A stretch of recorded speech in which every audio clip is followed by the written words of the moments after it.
What's going on, guys? I'm Steve. Welcome back to the channel. Welcome back to another video. If it's your first time stopping by the channel, hit that subscribe button. Trust me, you won't regret it. If you're a returning subscriber, as always, guys, welcome back, and I do appreciate the support. Guys, listen. Today they wrapped up the closing arguments for the Tyre Nichols trial. And guys, I got to be honest, man, it was a surreal experience being in there, seeing all of the lawyers up close with their clients, seeing them perform and fight for the lives and freedom of these three officers pictured up here: Tredarius Bean, Justin Smith, and Demetrius Haley. Now I'm gonna be honest with you guys. I got there early this morning, so I saw the officers walking in. I was out there with the media talking and stuff till the family came. We had a prayer circle, you know what I mean, for Tyre Nichols going into the day. Looking forward to justice in the courtroom.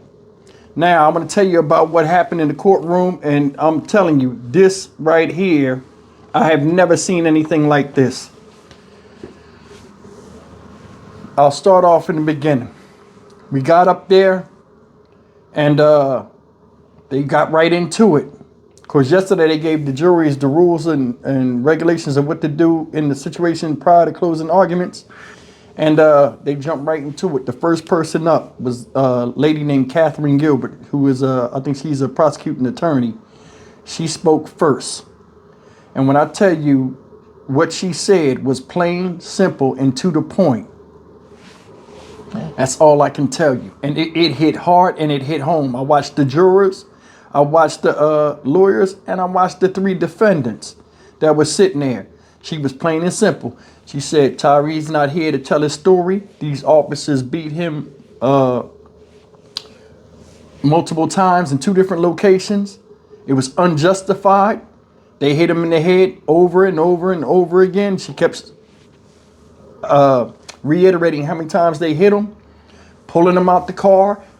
She quoted Demetrius Haley, especially verbatim, "I'll bust your shit." She using the cuss words and everything. They was very descriptive in the courtroom. You know what I'm saying? They played the videos in there. And what's crazy is, you know, Tyre's mom didn't see a lot of the beaten parts of the videos, but they played small snippets of it in there today, cut the lights down and everything. And she stayed.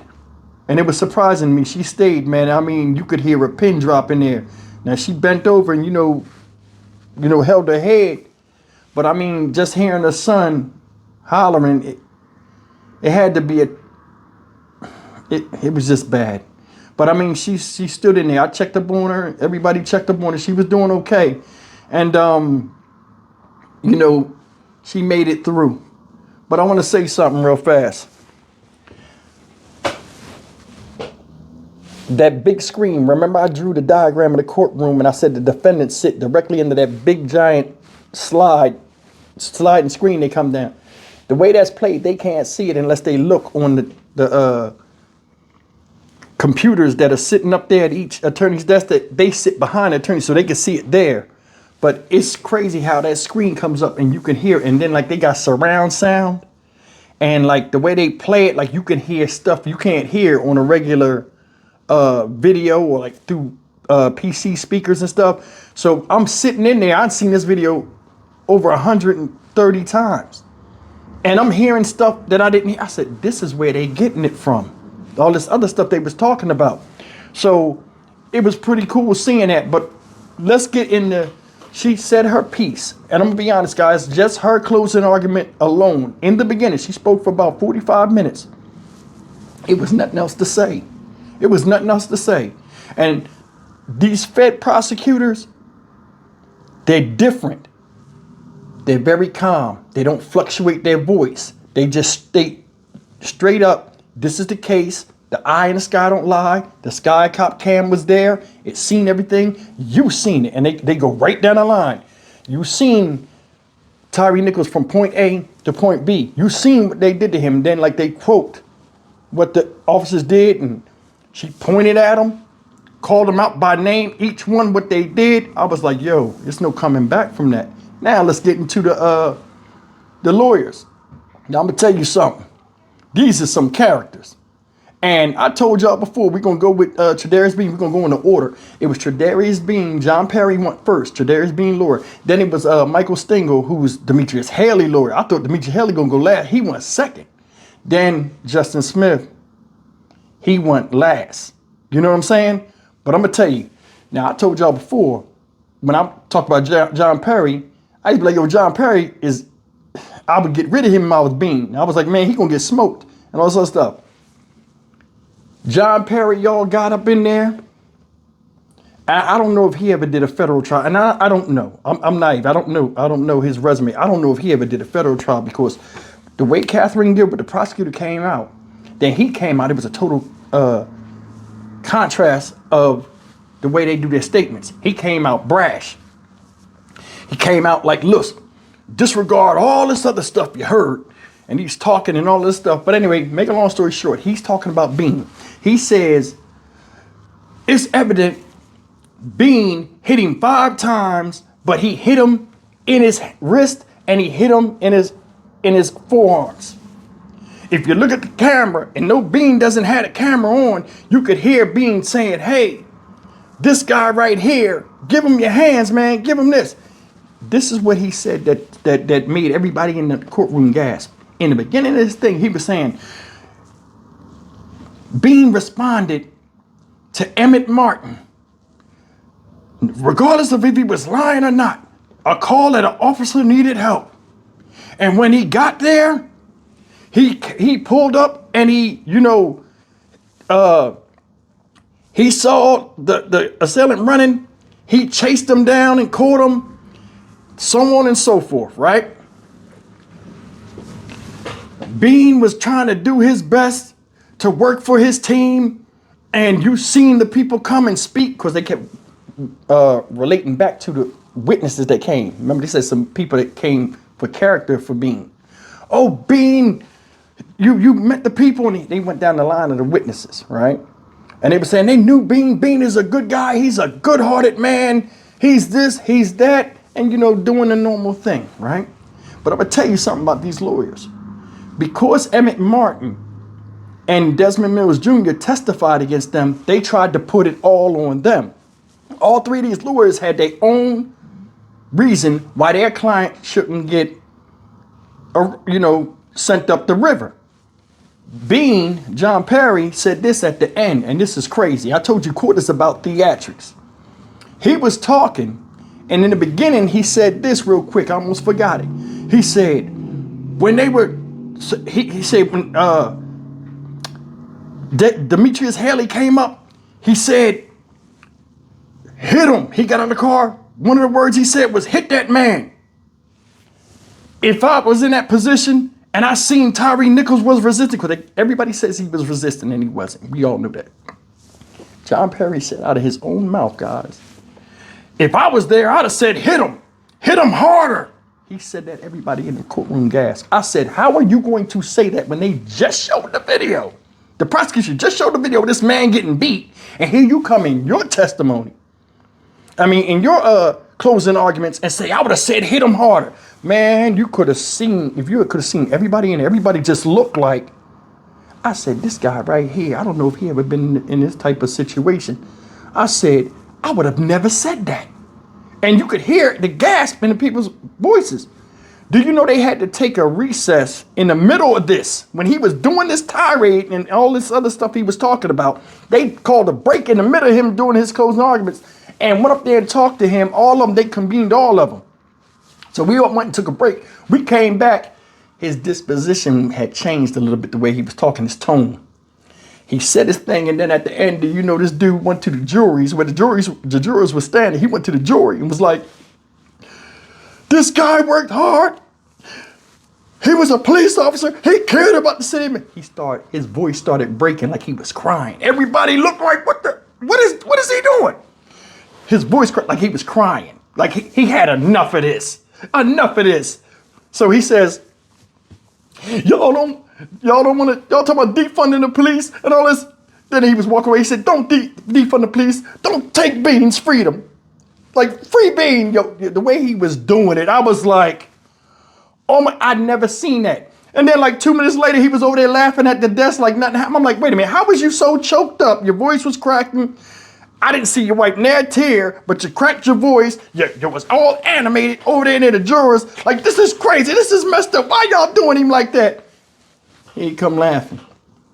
That was him. That right there stole the show for me. I said, man, I can't wait to get on here and tell y'all about that. Another thing is this. I looked at Bean. When he was doing it, I just looked at Bean like, yo, you finished, bro. I'm like, yo, he had the weakest closing arguments out of all of them. Then Michael Stingle came up for Demetrius Haley. Now, what he did, he got up there, and I'm going to sum it up. They all talk about the things. He said, because they show PowerPoints. He said, Haley, they wouldn't have been able to arrest him if it wasn't for Haley. Said Haley came up and kicked Tyre in the arm. Right? Remember that. He kicked Tyre in the arm, and then 10 seconds or 20 seconds later, Tyre was in cuffs. So he made it like Haley had to do what he did to come there and save the day. The reason why he left from point A, where he was maced, to point B, he was trying to finish the arrest and get the bad guy. Now I'm gonna show you some craziness they did, but I understand his methodology in this. This guy put on, this was wild too. He put on his computer, and like they cut the lights down because you can play it on the board, on that projector. He said, I'm gonna show you something. He said 6 minutes, or I think he said 8 minutes, was how far when Tyre Nichols ran off. So what he did was he went back to the video and they played without sound. They played the first stop without sound. They showed Tyre Nichols getting up and like remember he's taking the shirt off and running. They froze the frame. Then they made the screen go black, and then they had this timer up there. Well, it wasn't a timer, it was a clock. And the clock was counting to 8 minutes. While they're doing this, they got about around a 3 minute mark. We're just sitting there in the dark and we just watching the clock turn. So the judge said, you know, attorney Stingle, he said, you're supposed to be presenting evidence to us, not showing us what time, like how time goes. You're not showing us time on the clock. What are you doing? Like, he was like, it's a reason for it. So he showed it a couple more minutes, but this is what he was doing. He first showed the freeze frame with Tyre Nichols, then he started the clock. So the clock ran for a while. We was in the dark, just sitting there, everybody looking around like, what is this about? Then he would stop it. And then he would say, at this mark right here, Tyre Nichols was getting punched by Emmett Martin III, and he was just saying that, but the clock was still there. Then he would start it up again. What he was trying to do was say, all the beating, Demetrius Haley wasn't there, so why is he the bad guy? All he did was kick Tyre Nichols one time at the end, and then they put him in cuffs. So he was trying to show the time, I guess him traveling from where he's at and saying everything that was done to Tyre was not him, it was the other officers. And that's the thing, they was cutting each other's throats. Each attorney was cutting the throats of other officers that was actually in the room with them. It was the craziest thing, man. I never seen nothing like that. Then on top of that, at the end, they showed the close-up of Tyre Nichols when he was handcuffed, and it was the actual picture that Demetrius Haley took of him, and they enlarged it on a piece of paper and put it on that slide projector. You could see up close what he looked like. I mean, it was in his face where he was handcuffed and just laid there. Man, he looked bad, man. He looked bad. And this is what he did. He said, 8 minutes. The last time you seen Tyre was that, that famous picture where they're holding his arm, they freeze the frame, and he's looking up, and he looks normal at the first stop. He would show that picture. Then he would show the Tyre Nichols picture where he was beat badly. He was like, last time he seen him, he looked like this, and then he looked like this when he got there. See how he said that? How do you explain that he had Tyre Nichols' skin and blood on his boot when he kicked him? Because they were trying to make like the kick wasn't really nothing. Why was his skin and blood on his boot if he kicked him in the arm? And they said something about that, but it was a lot of colorful craziness with the defense, but the prosecutors wasn't doing that. So remember, we heard the closing argument from the prosecutor in the beginning, the woman, and then John Perry with the crybaby stuff. Michael Stingley saying Demetrius Haley wasn't there when Tyre Nichols got beat. He came and just apprehended him and saved the day by kicking the man one time in the arm. He claimed the arm, and then he got handcuffed. And he didn't do all that damage to Tyre Nichols.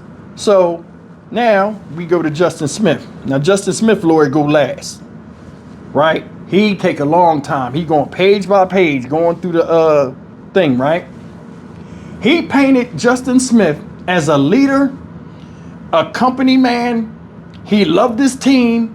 He was dead honest. Nothing happened in front of Justin Smith. Of course, he would have reported it just like he reported the other guy that slapped someone before and got him out. So all of that kicking, he didn't see it because he was blind. And even though he was holding on to Tyre Nichols, he couldn't see anything. And they did the kicks. He kept going back to Emmett Martin, because remember, Emmett Martin not here. And Desmond Mills. Emmett Martin did all the damage. He couldn't see because he was blinded. Because if he did see it, he would have told. Now they go back to why they did the cover up and why they lied about it. This is what Justin Smith's thing. He was blind, he couldn't see. Because if he did, you know his track resume. He loves his job. He loves his city. He would have told. Okay. So that's what happened. And then after that, they had the jurors deliberate. So tomorrow, they're going to deliberation actually tomorrow. Because we got out of there, it was like 7:30, 7:40 p.m. So I had to get back here in the dark and set everything up. Now I'm going to tell you a little bit about it. We'll continue this tomorrow. And I just wanted to talk to you guys, let you know what's going on. After Justin Smith's attorney went, the last attorney, which was the man, I forgot his name, I'm sorry. He sat up there, plain and simple. He sat there and he said, we don't have to say anything else. He was like, you've seen it. The sky cam don't lie. They did this on purpose. He said the only reason why they stopped beating him and put the handcuffs on him is because other officers was arriving on scene. And now they put the handcuffs on him. Because you know how it is, guys. We watched these videos multiple times. I've been talking about this thing for as long as it's been out. 19 months, is it? Close to? It was multiple times where, especially when they punched, Emmett Martin punched him in the face and all this other stuff, he was out on his feet and they was holding him there. Both his hands was next to each other to get cuffed. If he had a handcuff on one, why didn't y'all do it? That's the thing. They didn't want to handcuff Tyre Nichols. They did what they did because they could at that time. And they'll pay for it. And him and his family will get justice. And we'll see if they come to a verdict tomorrow. Either way, I'll be out here and I'll be bringing the news to you guys. But it's looking good for the family and it's looking good in the case. Justice for Tyre Nichols. Let's get it. I'm Stock Market Steve for the Dynamic Reason channel. As always, like, comment, share, and subscribe. I'll see you in the next video. Take care.